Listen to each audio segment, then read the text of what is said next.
Welcome back to Horrifying Obsession. Today, we're diving into a chilling case that once cast a dark shadow over the small town of Dongvan in Henan province. The town's peaceful winding roads suddenly transformed into the scene of horrifying events no one could have anticipated.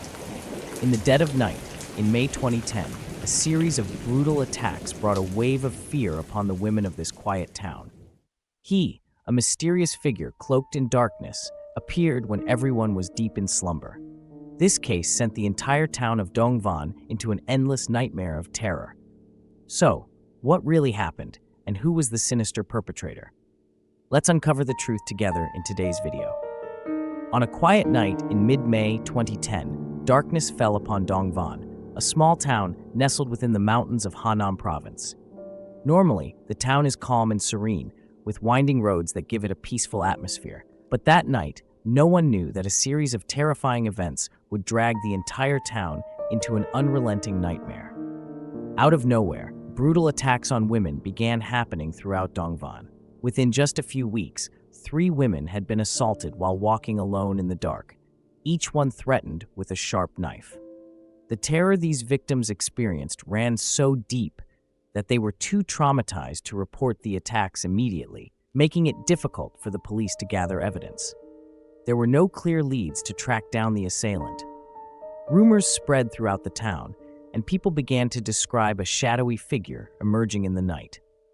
They said it was a young man, perhaps in his early 20s, standing between 5'5" and 5'7", with a voice that hinted at a central Vietnamese accent. He moved through the dark, shrouded in a green raincoat and a mask, making his presence all the more eerie and unsettling. It was as though the night itself was his only companion, hiding him from anyone's gaze.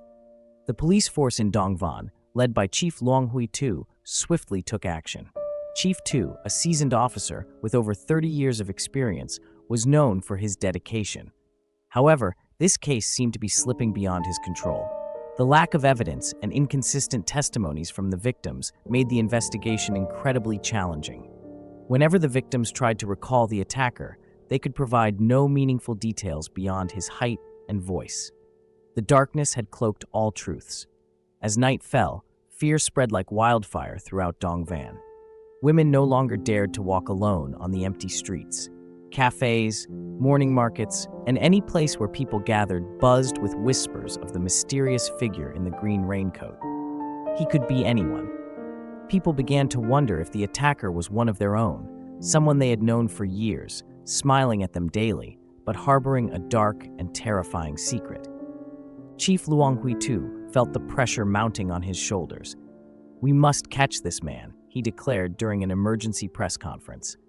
His voice was heavy with exhaustion, but his eyes burned with determination. More than anyone, he understood that if the culprit wasn't caught soon, this small town would descend into chaos, fear, and mutual suspicion. Through the grueling days of investigation, Chief Tu and his team faced one dead end after another. Yet, it wasn't just the lack of leads that weighed heavily on him. The question that haunted his mind the most was the psychological profile of the perpetrator. Why is he targeting lone women? Why does he strike in the dead of night? He pondered. As an experienced officer, Tu knew that criminals like this didn't act on impulse. His attacks were calculated, planned down to the smallest detail. His motive wasn't simply theft or violence, but something deeper, a psychological craving to control, to dominate, and to witness the fear in his victims' eyes. People like this find satisfaction in spreading fear. Their victims' terror is the ultimate goal, Chief Tu mused. And from that point on, he began crafting a psychological portrait of the assailant, a manipulator, someone who sought to overpower others and wield fear as a weapon. The attacks continued during the early morning hours, between 2 a.m. and 4 a.m. This was the time when the night patrols were off duty, and the sanitation workers had yet to start their shifts. This suggested that the attacker knew the town's schedule well, choosing the perfect moment to strike without being detected. He moved like a ghost, appearing and disappearing within the gaps of the security system, leaving both the police and the citizens in a state of overwhelming dread.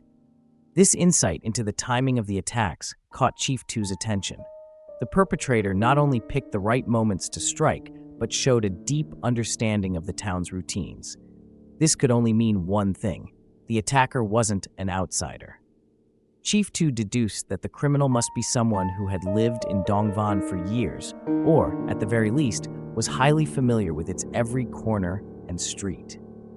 Realizing the significance of the time and place, Chief 2 broadened the investigation, closely monitoring anyone suspicious in the area who might have been moving around during the attack windows. The police also began looking into local stores that sold green raincoats, hoping to find anyone who had purchased one recently. The breakthrough came on January 20th, 2011, when a security camera at a busy intersection captured the suspect on tape just after one of the attacks. In the footage, he was seen wearing a green raincoat, a matching hat, and riding a bicycle away from the scene. This was the first solid lead after months of investigation. The police realized that this was no ordinary criminal. He was cunning and had an intimate knowledge of the town. The deeper the investigation went, the more Chief 2 began to sense that the perpetrator was hiding in plain sight. The fact that he left no traces at the crime scenes and used a bicycle to avoid drawing attention only added to the sense of forethought in his actions. Piece by piece, the police began to focus more on the psychological analysis of the attacker. Someone with the desire to control and overpower others won't stop until he's caught. His obsession with power will grow, leading him to act more recklessly, Chief 2 remarked during a private meeting with his team. From there, they predicted that the attacker would strike again, driven by his growing sense of invincibility, and that would be their chance to catch him. Late-night meetings stretched into the early hours as Chief 2 and his team analyzed every detail, no matter how insignificant it seemed. The attacks were beginning to form a clear picture, slowly uncovering the twisted mind behind the assaults. This was no ordinary criminal, but someone who thrived on precision, seeking perfection in every move to avoid detection. Chief 2 knew that if they were to catch this criminal, they would have to outsmart him. And so, he devised a classic yet effective plan: an ambush. "We will create a trap for him," he declared. "We'll force him to act according to our plan, not his." The ambush operation was meticulously planned. The police divided into small, plainclothed teams and hid in alleyways and critical areas where they believed the attacker might strike. Every night, from midnight to 4 a.m., they waited in the shadows, hoping that the predator would finally show himself. The long-awaited moment arrived on the 7th night of the ambush. Around 2 a.m. on February 1st, 2011, a shadowy figure appeared on a deserted street. He was dressed in dark clothes, wearing a white hat, and slowly pedaled through an intersection, heading into a narrow alley where one of the previous attacks had occurred. Every officer held their breath. They had been tracking this man for days, but this was the first time they had gotten so close. They couldn't let this opportunity slip away.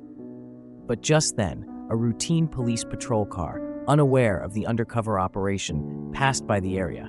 Its lights flashed and its siren echoed through the silent night. The suspect, seemingly startled, immediately turned into a side alley and sped off on his bicycle. The police gave chase, but by the time they reached the turn, he had vanished, as if he had never been there. The failed ambush left the police team bitterly disappointed. The tension of those long nights of waiting seemed to have been for nothing. Chief 2 felt the pressure building even more as the people of Dongvan became increasingly anxious. A dangerous predator was still at large, and no one knew when he would strike again. Then, just 3 days later, on February 4th, 2011, the police's worst fears were realized. A new attack occurred. This time, the victim was Miss Quach, a night shift worker. While on her way home, she was confronted by the attacker and threatened with a knife. However, she fought back fiercely and managed to escape, only losing her phone in the struggle. Though she was lucky to escape with her life, the attack heightened the tension and fear in Dongvan. But the police noticed something different this time. The attack hadn't been as flawless as before. The attacker seemed to have lost his composure under the growing pressure of the investigation and police presence. This gave the police a glimmer of hope. Perhaps the attacker was starting to feel the heat, and this could lead to the slip-ups they needed to bring him to justice. Chief 2 and his team focused on analyzing the changes in the perpetrator's behavior, realizing that this time he hadn't maintained his usual calm. This was the moment they had been waiting for. The moment when the attacker's overconfidence would finally break and his meticulously crafted plans would begin to unravel. After the failed attack on Miss Quach, the police noticed subtle but crucial shifts in the perpetrator's behavior. Although the incident hadn't resulted in any serious injuries to the victim, the attacker had been forced to retreat hastily, exposing his first significant mistakes. This became a beacon of hope for Chief Luang Huitu's investigative team. Sophisticated criminals rarely allow themselves to fail, but when they do, they tend to act even more dangerously. Chief 2 knew that when the perpetrator became reckless, it was also when he was most likely to make mistakes. The feeling of being cornered, the frustration of a failed chase, and the botched attacks would push the perpetrator into a state of extreme tension, leading him to lose control. This was the moment the investigative team had been waiting for, the moment when his confidence would shatter and his perfect plans would begin to fall apart. During closed-door meetings, Chief 2 continually discussed the psychological motives driving the attacker. A young investigator on the team raised a thought-provoking question. Could it be that the perpetrator did something to psych himself up before each attack, something that would allow him to commit such monstrous acts? From this question, the police began considering the possibility that the criminal had a psychological ritual to prepare himself. He must be doing something to heighten his excitement. People like this rarely act on impulse but need a psychological buildup, Chief 2 theorized. With this insight, the police turned their attention to 24-hour internet cafes in Dongvan, suspecting that the perpetrator might be frequenting them late at night. They began checking the records of regular customers who logged in during the hours leading up to the attacks. It was a painstaking investigation. They had to sift through hundreds of names, cross-checking times and locations with nearby security cameras. After weeks of relentless effort, one name stood out, Tran Ki Hoang. Hoang, who had a criminal record for theft and public disorder, lived with his brother and sister-in-law on a farm on the outskirts of town. He was known to be quiet, reserved, and kept to himself, rarely interacting with anyone outside his family. While his neighbors and family claimed that he had turned his life around, becoming hardworking and diligent after his release from prison, the police couldn't shake their suspicions. Hong had been seen at 3 different internet cafes on nights when the attacks occurred, and the times he left matched the approximate times of the assaults. Chief 2 pondered over Tran Ke Hong, unable to dismiss the growing sense that this might be the man they had been searching for all these months. Hong's actions appeared to be meticulously planned. He never visited the same internet cafe twice in 1 week, a clever move to avoid drawing attention. Yet, this very behavior made him all the more suspicious. The police began closely monitoring Hong's every move. Every time he left the house or visited an internet cafe, his actions were carefully documented. However, one detail stood out. The staff at the internet cafes insisted they had never seen Hong wearing a white hat or riding a bicycle, the very clues captured on camera during the latest attack. This left the police puzzled. Could Hong have a secret location where he stored his tools, or was he even more cunning than they had imagined? The investigation widened once more as the police combed through the town, searching for the bicycle and other clues, but every lead hit a dead end. Another day passed without any concrete evidence. The morale within the investigative team began to waver. Some members felt as though their efforts were leading them back to square one. Were they pursuing the wrong suspect? Then, a young investigator, Nguyen Van Hai, had a breakthrough. He recalled the most recent attack on Ms. Quach and couldn't understand why, despite her fierce resistance, there had been no significant injuries from the knife. Maybe the victim hasn't told us everything, Hai thought to himself. Hai and Chief 2 decided to re-interview Ms. Quach. After some gentle persuasion, she finally admitted that the location of the attack hadn't been on her way home as she had originally claimed, but was actually beneath the stairwell of her apartment building. She hadn't been truthful in her initial statement because she feared for her reputation and that of her family. Immediately, a forensics team was dispatched to the scene to collect evidence. Using a quick test kit, they discovered traces of semen on the concrete floor under the stairwell. This sample was sent for DNA testing, and within a few hours, the results came back with a shocking revelation. The DNA matched that of Tran Ki Hong. It was irrefutable proof that Hong was the very criminal the police had been hunting for so long. A warrant for his immediate arrest was issued, and the police quickly organized a plan to surround the farm where Hong lived. On the afternoon of March 4, 2012, the Dongvan police moved in on Tran Ki Hong's family farm. The police cars crept into the area, their lights off, and everyone braced for what could be a dangerous confrontation. Chief Tu knew that Hong might try to flee or even fight back violently. Hong, still working on the farm and seemingly unaware of the impending arrest, froze in shock when he saw the convoy of police vehicles approaching. He realized that his time had run out. In a brief moment of panic, Hong sprinted towards a nearby alley, desperately trying to escape. But every exit had already been blocked off. Shouts rang out, ordering Hong to stop. But he kept running, struggling in vain to slip away. Eventually, after a short chase, the police subdued him. Hong was handcuffed and taken into custody, bringing an end to the reign of terror that had gripped Dongvan. At the police station, faced with the overwhelming evidence against him, Tran Ki Hong confessed. He admitted to meticulously planning each attack, selecting his victims and the timing to avoid detection. He revealed that the fear in his victims' eyes was the driving force behind his crimes, a twisted satisfaction that spurred him to continue. Hong's trial drew the attention of the entire community. He offered no defense, no apology, simply standing in silence as he accepted his fate. The People's Court sentenced him to death for his heinous crimes and the threat he posed to public safety. When the verdict was announced, there were no objections. Everyone agreed it was a just punishment for the horrors he had inflicted. Finally, Dongvan could breathe a sigh of relief. The months of fear had ended. But for many, the emotional scars remained. Some of the victims had yet to fully recover from the terror that Hong had inflicted upon them. While the town had closed the chapter on this dark period, the scars it left behind would never truly fade. Although the criminal, Tran Ki Hong, had been captured, the fear and unease he had spread still lingered in the minds of many Dongvan residents, especially the victims. In the days following Hong's sentencing, the town seemed quieter, but not with the peaceful stillness everyone had hoped for. Instead, there was an emptiness, a weight hanging in the air, like the shadow left behind after a nightmare. During the months of Hong's rampage, fear and suspicion had crept into every corner of the town.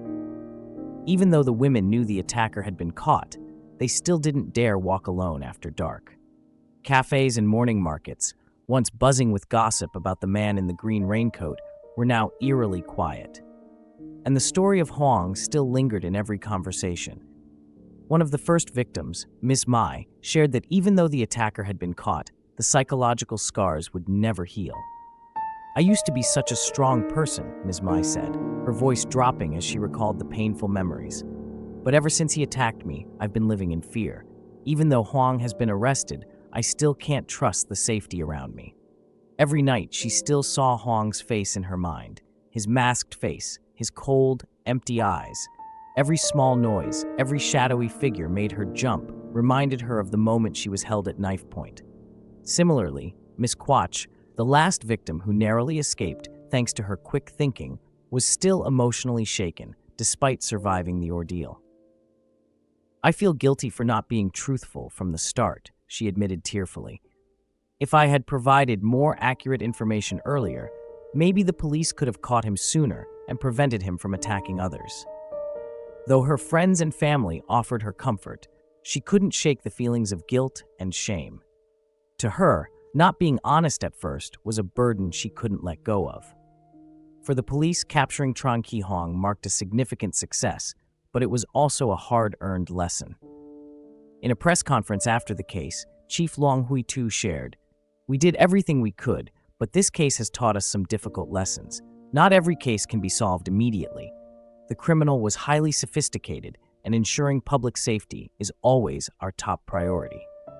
While Chief 2 and his team had brought justice to the victims, they couldn't forget the months of failure and hardship they had endured. They had seen the horror in the victims' eyes, a fear that couldn't easily be erased just because the criminal had been caught. This made them realize that their responsibility didn't end with solving the crime. They also had to help restore the community's sense of trust. The Dongvan community had been deeply affected as well. The fear and suspicion that had brewed during the attacks had damaged relationships within the town. Some people, even after the case was solved, remained fearful that others like Huang could still be out there, waiting for another opportunity to strike. Although security had been tightened, people still kept a heightened sense of vigilance. Women continued to carry self-defense tools when going out at night, and everyone avoided traveling after dark. The impact of the attacks wasn't just limited to the victims, but also forced the Dongvan community to reflect on itself. Before, they had been a tight-knit group where everyone knew each other and shared their everyday lives. But during the attacks, suspicions arose as people began to doubt one another. They feared that the attacker could be someone they knew, someone they had trusted. After Huang's arrest, these relationships slowly began to heal, but the lingering doubts still simmered beneath the surface. Conversations often revolved around how to improve the town's security, and many families decided to invest in surveillance equipment like security cameras and video doorbells. One local resident commented, "We don't feel as safe as we used to.